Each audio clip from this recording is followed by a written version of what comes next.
Chapter 23. Augustine came off the phone so he and Ash could speak to the employer. "Let's make this quick. We've got bigger fish to fry," Augustine said, as they waited for someone to answer the door. Security had tightened since they learned that one of their employees was the prime suspect in a murder case and was still on the loose.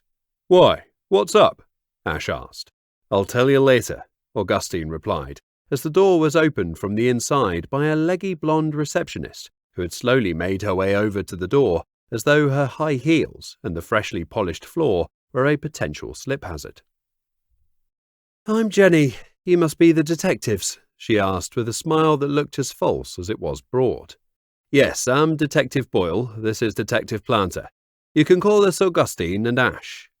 "Well, Augustine and Ash, please come this way. We've set up a room for you to speak to people.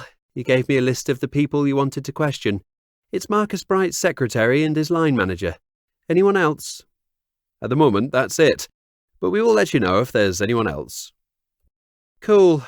Cup of tea? Coffee?" the receptionist asked. "I'll have a black tea," Augustine replied. "Coffee, black," Ash added. "Make yourselves at home. I'll send Marcus's secretary through, and I'll be back in a couple of minutes with the drinks. Sugar?" "No thanks," both replied at once. Within the minute they were sat with Alicia, Marcus Bright's secretary, both nursing the warm cup in their hands to warm them from the bitter cold of the outside world. Autumn was definitely turning into winter in the northeast of England. "So, Alicia, how long have you worked for the firm?" Augustine asked, taking the lead. He could see Ash with a notepad and pen in his hand, so the roles were clearly defined. 3 years now." "And how long have you worked with Marcus?" "Pretty much 2 of those years give a week or 2. "And how would you describe him?" "He was an intense man when it came to his work. I'm used to working really closely with a financial advisor. I usually know how they tick, get involved with their caseloads and clients. But Marcus kept me at arm's length. I chased cases for him, but with the companies, I rarely spoke to his clients.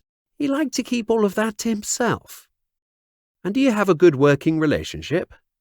"Not really. He has a temper at times. I've heard him say some pretty nasty things to life assurance providers when they haven't progressed his client's application as quickly as he'd like."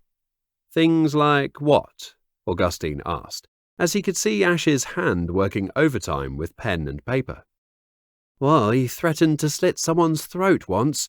I know he didn't mean it, but his temper can get away from him at times. I stay in the background and let him get on with it when he's in a mood like that.